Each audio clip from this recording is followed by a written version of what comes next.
fucking yeah, where's fun? Hell fucking yeah, man! Hell fucking yeah! I can't even believe it! This is unreal! This is unfucking real, man!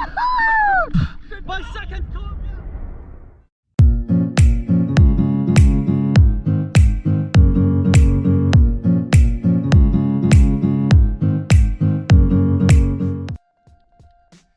Welcome back to the channel, guys. As you guys probably noticed, there is a slight change of scenery. These videos are actually from my recent trip to the Red Sea.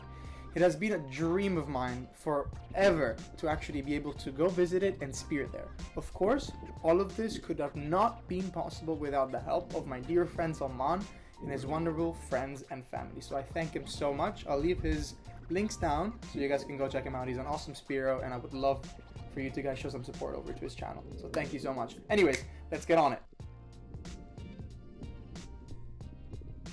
Spearfishing in the Red Sea is totally different from what I'm used to, even though it has similar fish and a very similar environment to what I'm used to in Australia.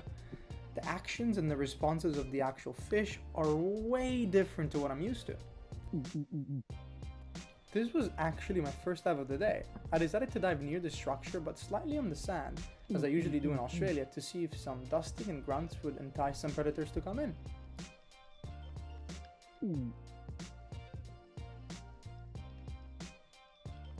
A decent school of what I think are moo and emperors start coming closer. I decide to ease in and take a shot. Unfortunately, due to not spearing for a very long time, I totally missed the shot.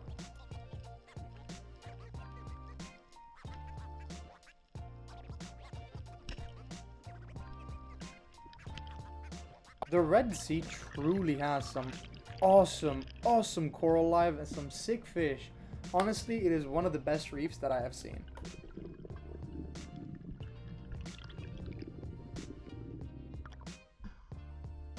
As I am sure many of you know, moo are actually very hard fish to hunt. In Australia, I noticed that they are a whole lot easier to actually get close to.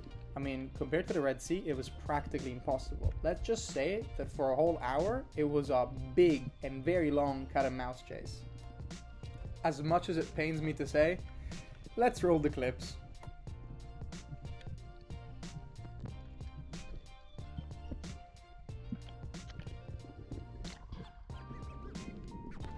After having Salman explain to me how to approach them, I tried again, and this time I can say that I was way more successful.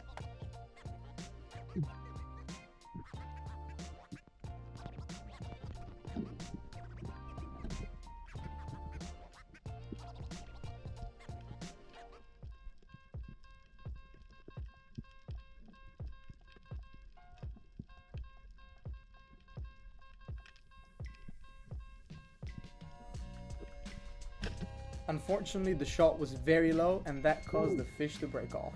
This day was not starting well at all.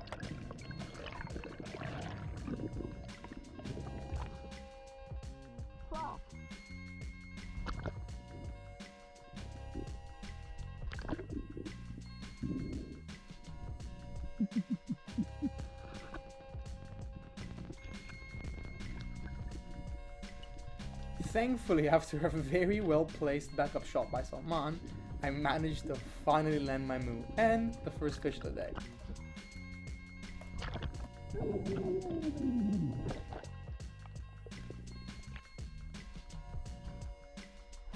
They might be smart, but not smarter than us. Thank you.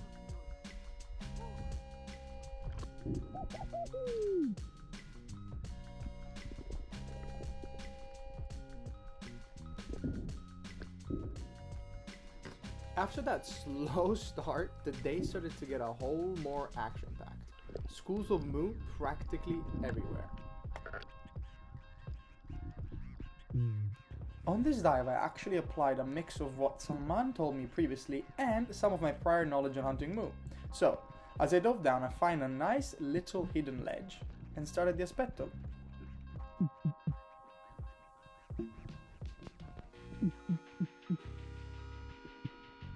As I looked up, I actually noticed that on my left I had a school of midnight snapper that didn't want to get close at all.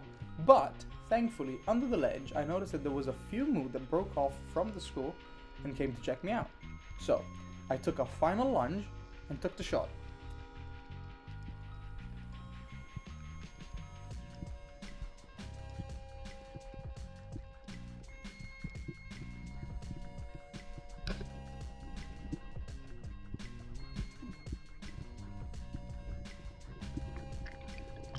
The shot placement was really good and a whole lot better than my other one, but this ended up being my PB move and it was close to 3 kilos.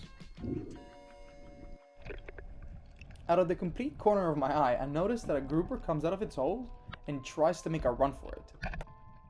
I quickly bomb dive it and try to make the short moment and shot count.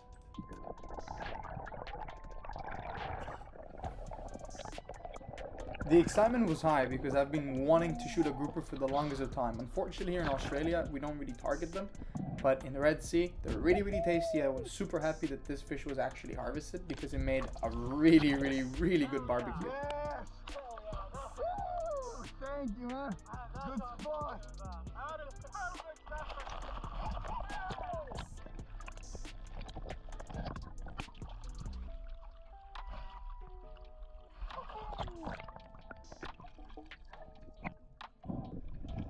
Since one of my lifelong dream fish to spear on a reel gun has been a GT, we kept swimming along the reef's wall to try find a pressure point that could hold some potential predatory fish like the GT, because in the Red Sea it's full of them, and the guys were telling me that this spot could potentially house them. After finding what felt like a promising spot, I took a dive and tried to find a good spot to actually perch up and do some fish calls.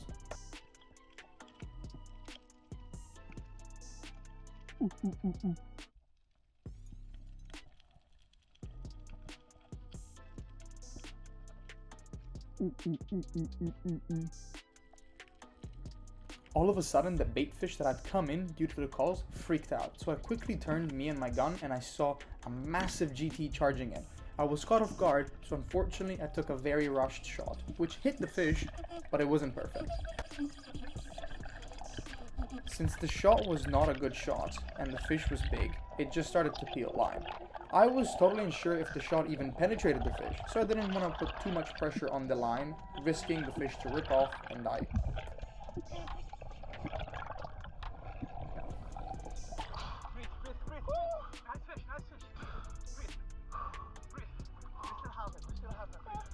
Unfortunately, as I was coming up, the fish just took off for the deeper water and got tangled on the bottom, causing it to rip off. And I lost this beautiful fish. What's worse, that after reviewing the footage, the spear did fully go through. So, unfortunately, this was a total loss of a fish. But hey, I'll get you next time. This is actually Salman's cam. So, as I was off trying to do rehab after losing a fish like that, a cobia came in due to all the commotion. He dove quickly down and took a perfect shot.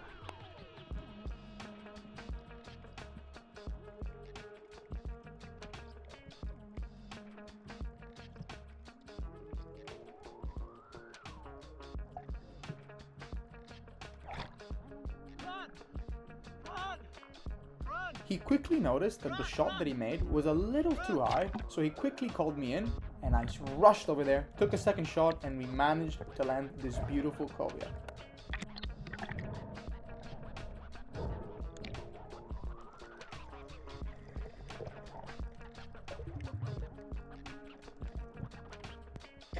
And, as per usual, cue the excitement. Fuck yeah! Fuck yeah! Fuck! Fucking yeah! What is that? Fucking yeah, man! Fucking yeah! I can't even believe it! This is unreal! This is unfucking real, man! My second cobia in the Red Sea!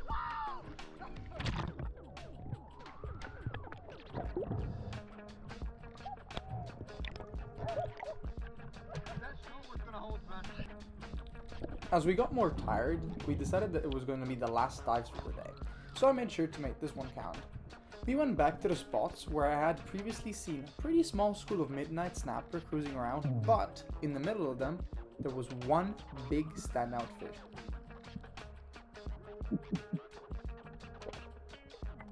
I positioned myself on the ledge, and I started doing some grounds in hopes that would attract some fish attention.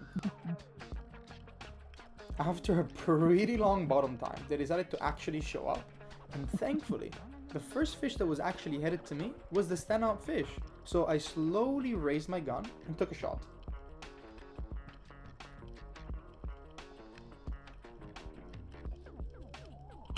Unfortunately, the drag on the gun was set a little bit too loose, so the fish instantly took off and went inside a little undercut on the rock. So as soon as I got to the surface, I asked Salman if he could go down and feed the fish.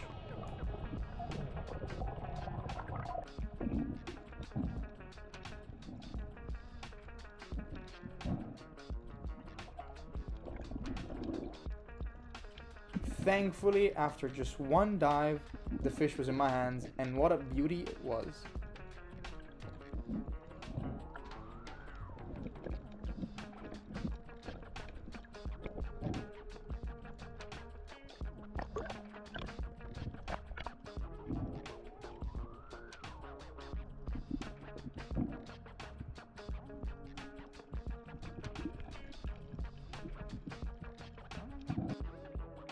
Thank you so much for watching, guys. Hopefully you enjoyed this video. Please don't forget to leave a like and subscribe. It would help us so much. Anyways, have a good one and stay safe out there. See you in the next one.